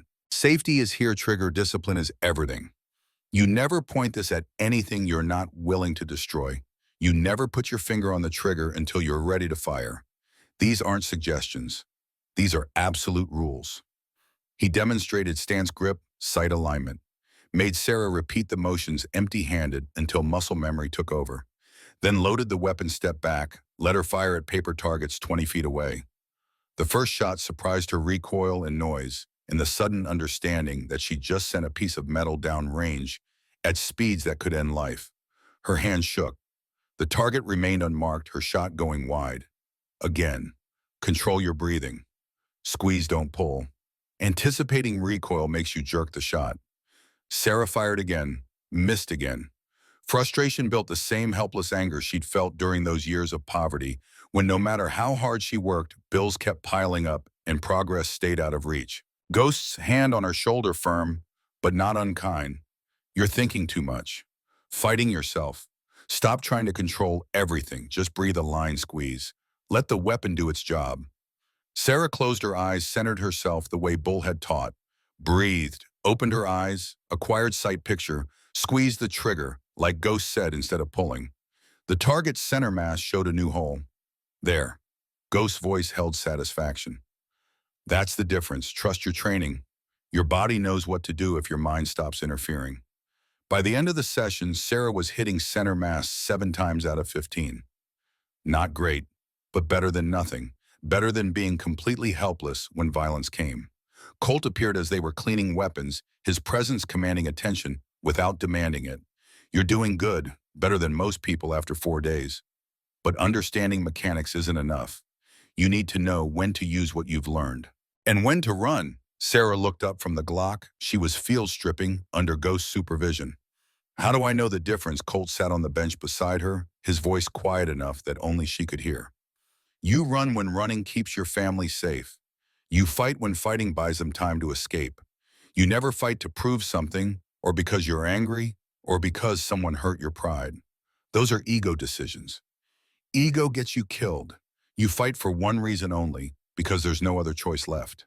Sarah thought about the diner, about whispering those 2 words, about choosing involvement over safety. I didn't run then, because running wouldn't have saved me. My security detail was outside. By the time you could have warned them, bullets would have already flown. You made the right call, tactical, smart, brave. But don't mistake that moment for understanding what real violence feels like. This training prepares you. It doesn't make you invincible. Remember that. The second week brought integration training scenarios where Sarah had to combine everything she'd learned under pressure. Bull and Ghost playing attackers, Doc timing her responses, Ace watching and critiquing. They grabbed her in hallways, simulated ambushes in the garage, made her react while exhausted and scared and disoriented. Sarah failed more than she succeeded. Got knocked down, made wrong decisions, froze when she should have moved. But slowly, incrementally, her response time improved. Muscle memory started overriding panic. The techniques became reflexes, accessible, even when adrenaline was drowning rational thought.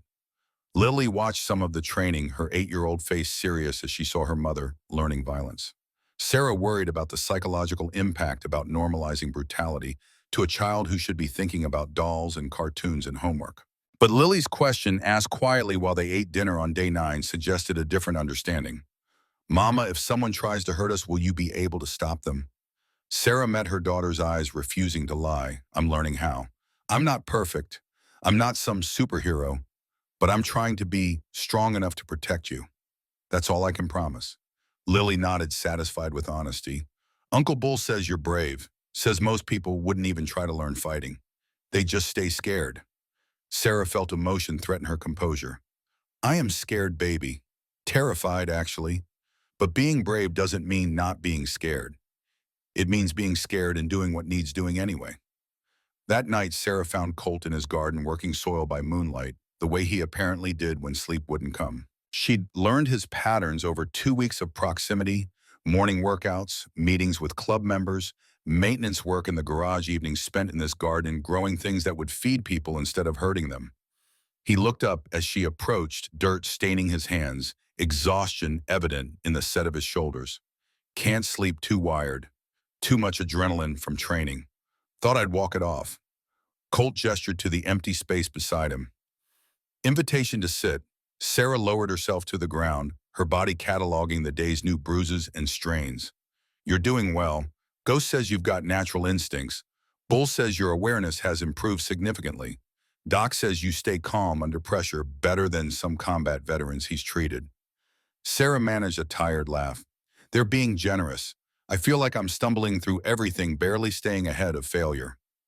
Colt continued working the soil, his movements rhythmic and meditative. That's what competence feels like at first.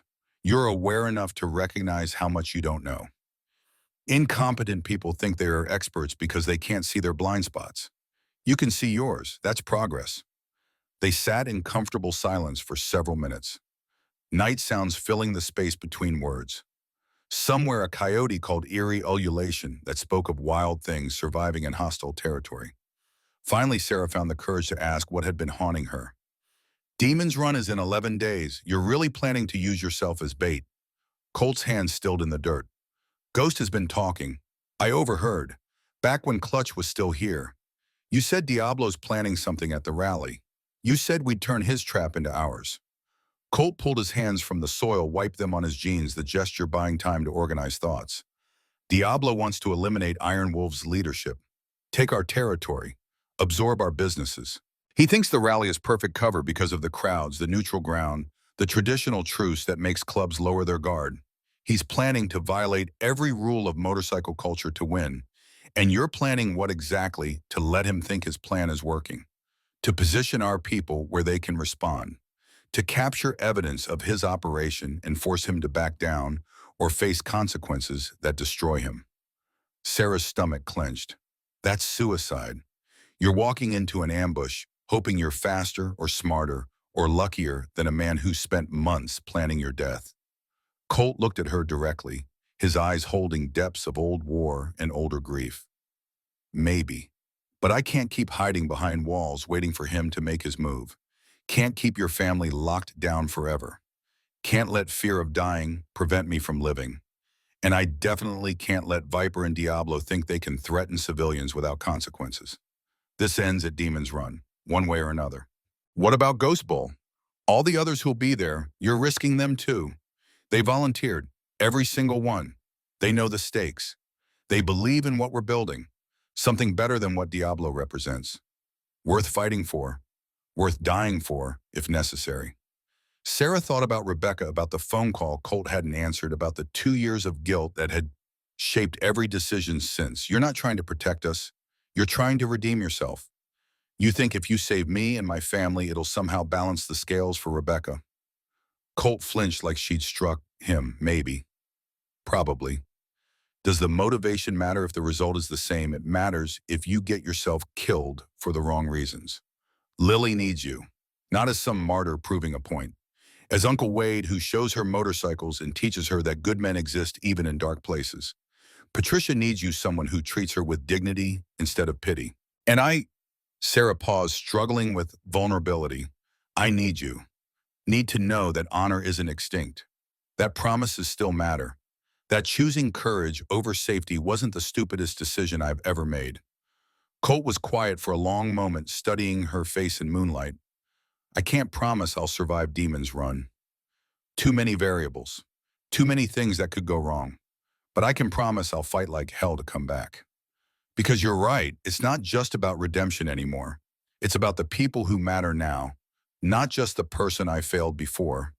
The third week arrived with temperature dropping toward true autumn desert nights, cold enough to require jackets.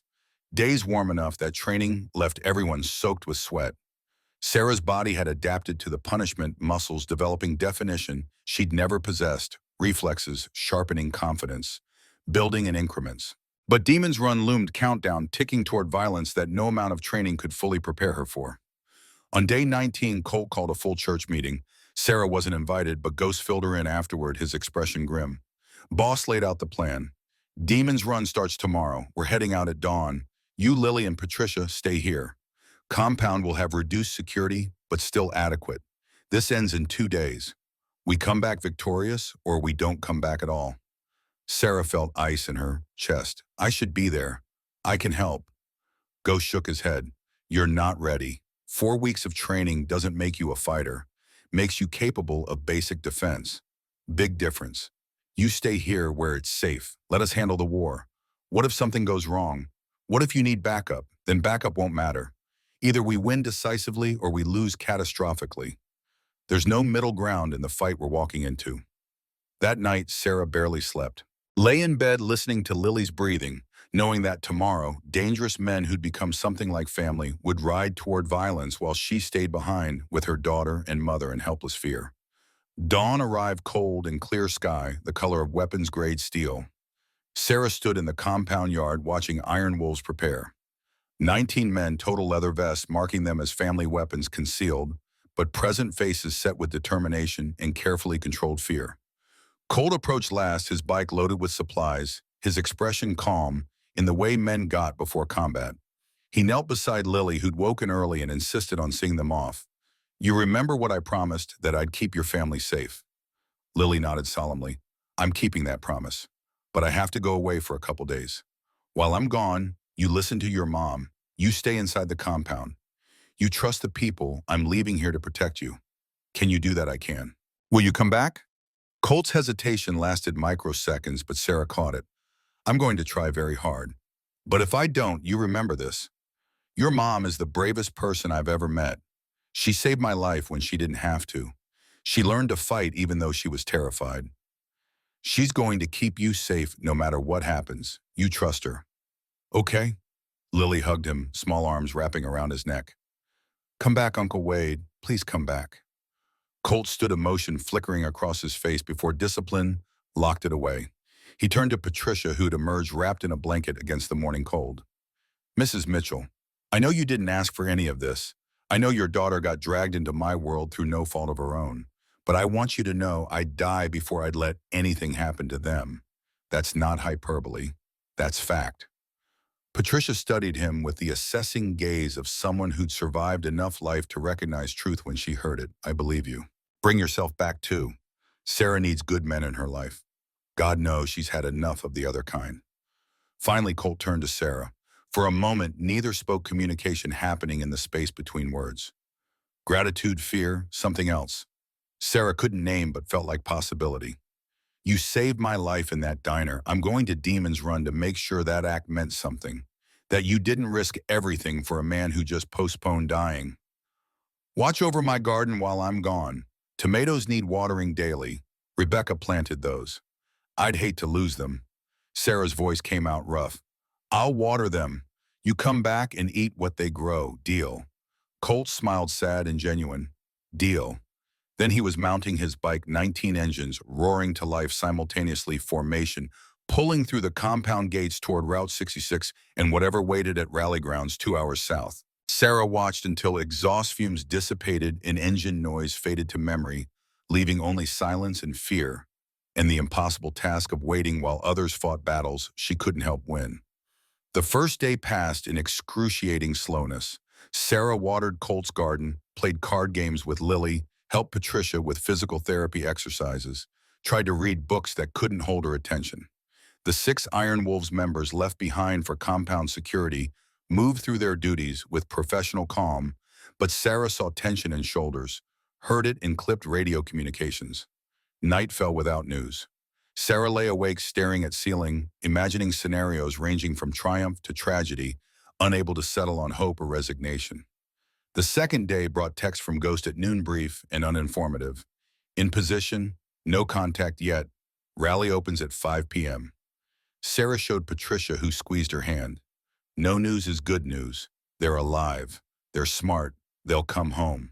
But Patricia's eyes betrayed doubt, and Sarah felt the same uncertainty eating at her composure. Evening arrived, sun dropping toward western mountains, temperature falling toward freezing. Sarah was checking on Lily, who'd fallen asleep early from the emotional exhaustion of waiting, when her phone buzzed. Ghost. Not text this time. Call. Sarah answered with shaking hands. Ghost's voice came through, distorted by background noise, shouting what might have been gunfire. Sarah listened carefully. Things went sideways. Diablo had more people than intel suggested. We're pinned down near the maintenance area. Colt's injured, not critical, but not good. We're extracting, but it's going to be close. Ice water replaced blood in Sarah's veins.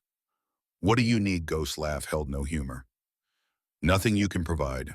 Just if we don't make it back, you tell Lily that Colt kept his promise.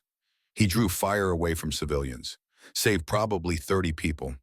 That counts for something. The call ended. Sarah stood frozen, phone dead in her hand, the world narrowing to single point of focus. They were fighting, dying maybe, while she stood in safety doing nothing. Patricia appeared in the doorway. That was Ghost, wasn't it? What's happening? Sarah met her mother's eyes, found strength in the woman who'd survived poverty and cancer and single parenthood without breaking. They need help. Colt's injured. They're outnumbered. What are you going to do? Sarah thought about 4 weeks of training, about Ghost teaching her that survival meant doing whatever kept you breathing, about Colt promising to come back and maybe dying before he could keep that promise. Something stupid and brave and possibly necessary. She found the 6 iron wolves left behind, their nominal leader, a man called Reaper, who'd served with Colt in Iraq. Laid out what Ghost had said, watched their faces harden with decision. We can't leave, Reaper said. Orders were explicit. Protect the compound and the civilians. We abandoned posts, were violating direct commands. Sarah's voice came out harder than she'd known she could make it. Colt taught me that honor means protecting people, not following orders blindly. He's dying. Ghost is dying. 18 others are dying. You're going to let them die because you're afraid of violating orders. Reaper's jaw clenched, conflict playing across his face. You don't understand what you're asking. We leave this compound is vulnerable. Your family is vulnerable. Then I'm coming with you.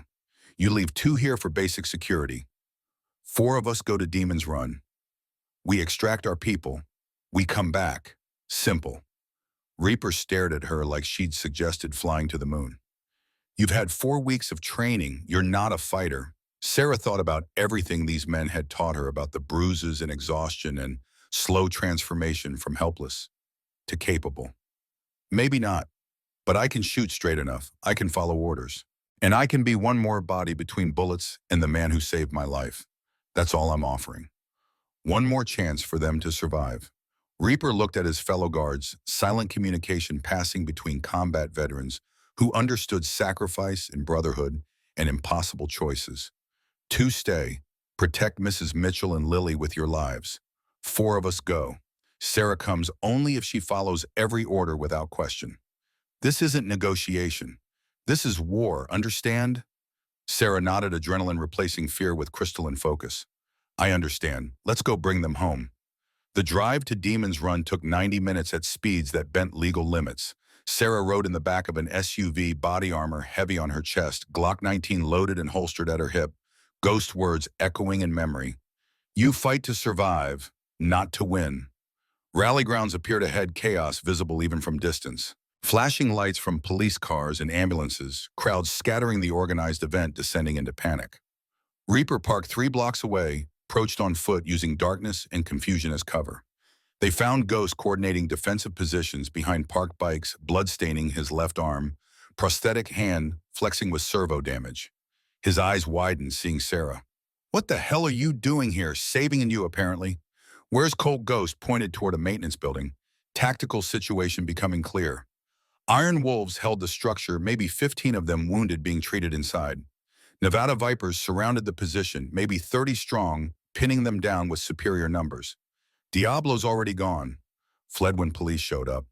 But Viper's still here, still trying to finish what he started. Colt took 2 rounds, chest and leg. Armor stopped the chest shot. Leg's bad, though. He's losing blood faster than Doc can replace it. Sarah felt decision crystallize with absolute clarity. We need extraction. How Ghost studied the tactical situation, his combat experience, calculating odds and angles. We need to break their perimeter. Draw enough fire that our people can move to vehicles. But someone has to be visible. Someone has to make them commit forces to engagement so others can slip away. That's suicide. Ghost smiled grimly. That's combat. Question is, who volunteers to be the distraction? Sarah thought about Lily sleeping peacefully, about Patricia's trust, about Colt bleeding out because he'd chosen to protect strangers instead of staying safe. Thought about everything these dangerous men had taught her about courage and sacrifice and the price of keeping promises. I'll do it. Every man present turned to stare. Reaper shook his head. Absolutely not. You're civilian. You're under our protection, which means protecting by helping, not hiding. You need a distraction. I'm offering. Set me up with cover fire. Give me 30 seconds of visibility. I'll draw them out. Ghost's prosthetic hand gripped her shoulder. Sarah, this isn't training. This is real bullets, real death. You don't come back from mistakes here. Sarah met his eyes. Colt told me I fight when there's no other choice, when fighting buys the people I love time to survive. This is that moment. So teach me the plan and let me be useful. 5 minutes of rapid coordination followed. Reaper positioned his 3 guards where they could provide suppressing fire. Ghost radioed the Iron Wolves inside, explained the plan, got Colt's furious refusal, followed by Bull overruling him with practical assessment of their situation. Sarah crept toward an exposed position, Ghost's instructions burning in memory. Move fast, stay low. Fire toward their position, but don't expect to hit anything. Survive 30 seconds and we'll pull you back. She reached position, took 3 deep breaths, said silent prayer that Lily would understand if this went wrong, then stood, stepped into moonlight, raised her Glock toward Nevada Viper's concealed positions. Fired 3 shots, the recoil familiar, now muscle memory, executing without thought. Nevada Viper's response was immediate and overwhelming, muzzle flashes erupting from a dozen positions, bullets snapping past Sarah's head close enough to hear. She dropped, rolled, came up behind cover, the way Bull had taught, fired twice more toward different positions. Reaper and his guards opened up with devastating precision, suppressing fire, forcing Nevada Vipers to seek cover instead of maintaining their perimeter. In that window, Iron Wolves moved wounded, being carried, mobile members providing covering fire, the entire group flowing toward vehicles with choreographed efficiency. Sarah kept firing magazine, running dry, fumbling new one from her pocket, hands shaking now that adrenaline was overwhelming training. Bullets chewed through her cover concrete, fragmenting one piece, catching her cheek and drawing blood. Then Ghost was there, dragging her backward, his voice harsh. Move now, they ran stumbling through darkness toward the SUV. Behind them, police sirens grew louder. Nevada Vipers breaking contact rather than face arrest. The window closed, violence ending as suddenly as it had started. At the vehicle's chaos of loading, wounded, counting, heads confirming everyone had made it out. 19 Iron Wolves had entered the rally. 18 were climbing into vehicles now. 1 fatality confirmed, a prospect named Miller who'd taken rounds meant for Colt. Sarah found Colt in the back of a truck, Doc working on his leg wound with grim focus. Colt's face was gray with blood loss, but his eyes tracked to Sarah with laser intensity. You. His voice came out rough. You shouldn't have come. Someone had to. You were dying. Could have been you dying. Could have been you leaving Lily without a mother. But it wasn't. We're here. We're alive. Miller died saving you. Don't make his sacrifice meaningless by dying anyway. Colt managed something that might have been a smile. Bossy, I like that. New side of you. Doc interrupted. Less talking, more bleeding control. You've got maybe an hour before shock sets in. Need to get you to a real hospital. The convoy pulled out, heading north away from Demon's Run and its aftermath. Sarah sat beside Colt, her hand finding his, holding on, while Doc worked and Reaper drove and Ghost coordinated with police who were remarkably willing to accept the official story. Gang violence, self-defense, Iron Wolves were victims, not aggressors. Viper had escaped. Diablo had escaped. But 18 Iron Wolves had survived when they should have died. That was victory, even if it didn't feel like winning. Hospital and Flagstaff took them, treating multiple gunshot wounds and trauma injuries with the weary efficiency of emergency staff who'd seen worse. Colt required surgery for the leg wound, bullet had nicked femoral artery.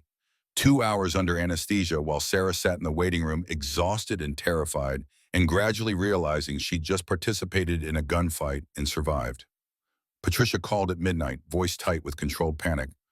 Lily knows something happened. Reaper's men told us about casualties.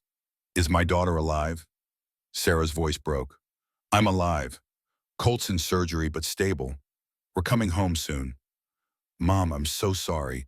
I shouldn't have left you. Patricia's response held steel underneath worry. You went to save people who matter to you. That's not something to apologize for. That's something to be proud of. Come home when you can. We'll be here. Colt emerged from surgery at 2 a.m. groggy but a live leg immobilized but intact. Doc had remained at his side throughout old combat medic instincts, refusing to trust civilian surgeons with his brother's life. Sarah stood in the doorway of his recovery room, suddenly uncertain if her presence was welcome now that crisis had passed. Colt's eyes found hers. You saved us. Ghost told me what you did. Drawing fire, buying time for extraction. He paused, searching for words. That was one of the bravest things I've ever seen. And I've seen brave. Sarah moved closer, exhaustion making her honest in ways fear had prevented before. You said I'd fight when there was no other choice. When fighting bought time for people I love to survive. That's what I did, because somewhere in the last month you dangerous men became people I love. Colt's hand found hers, grip, weak but present. We're going to survive this. All of us. Miller's family will be taken care of. Nevada Vipers will face consequences. Diablo and Viper will answer for what they've done. But we survived. That's what matters. 3 weeks later, the world had reorganized itself into something approaching normal. Colt recovered at the compound, physical therapy bringing back mobility. Miller's funeral had drawn hundreds of Iron Wolves paying respect to the young man who'd taken bullets meant for his president. Investigation into Demon's Run had concluded with Nevada Viper's charter being revoked. Diablo facing federal charges. Viper still at large, but now hunted by law enforcement and multiple motorcycle clubs who viewed his actions as violation of sacred codes. Sarah returned to Crossroads Diner, but everything had changed. Jake had promoted her to manager, recognizing that the woman who'd survived what she'd survived deserved authority matching her capability. Iron Wolves members maintained constant presence protection that had become family instead of burden. Patricia's cancer remained in remission, her health improving daily. Lily thrived the trauma processing through therapy, and the resilient healing children managed better than adults. She still called Colt Uncle Wade, still asked to see motorcycles, still trusted that the world contained good people, even when it also contained violence. On a Thursday morning, 6 weeks after Demon's Run, Sarah stood behind the counter at Crossroads, watching familiar motorcycles pull into the parking lot. 5 bikes, Iron Wolves, colors Colt riding, lead despite the slight limp that would probably never fully heal. He entered, touched fingers to forehead toward Martha, nodded at regulars, settled onto his usual stool. Third from left. Same position, same routine. But different now. Forever different. Sarah poured coffee without asking. The usual Colt smiled. You know it. She brought eggs and toast, sat beside him on the adjacent stool, manager privilege, allowing her to pause in her duties. How's the leg getting better? Doc says I'll have full mobility eventually. Just need to be patient. That must be killing you. Colt laughed. It is. But I'm learning. Rebecca used to tell me I needed to slow down, appreciate moments, instead of always planning the next move. Maybe she was right. Outside, Ghost chatted with Bull near the bikes. Through the window, Sarah could see them, laughing brothers at peace. The world still held danger. Viper was still out there. Other threats would emerge. But today, this moment, her family was safe, and the people she'd chosen were alive, and the promises made had been kept. Sarah touched the small Iron Wolves pin on her collar, the medallion Colt had given her after Demon's Run, marking her as family in ways that transcended blood or club membership. Lily wants to learn to ride when she's older, says Uncle Wade promised to teach her. Colt's expression softened. I did, when she's 16, with your permission, and only after she completes the same training you did. No exceptions. Sarah thought about 4 weeks of bruises and exhaustion, about learning to fight and shoot and survive in a world that specialized in breaking people who weren't strong enough. Deal. But you're also teaching her to grow tomatoes. She needs to learn that life isn't just about fighting. It's about nurturing things too. Colt looked at his coffee, emotion flickering across his face. Rebecca would have liked you, would have liked Lily. She always wanted a little sister. She would have loved them. Past tense. Gone but not forgotten. The ghost that shaped everything. I think we would have been friends. I know you would have. Outside, the highway hummed with endless traffic, America moving through this intersection point, unaware of the small dramas played out in roadside diners where ordinary people did extraordinary things. The bell above the door jangled as new customers entered. Life continued. Wounds healed. Promises were kept. Sarah refilled Colt's coffee, caught her reflection in the mirrored backsplash.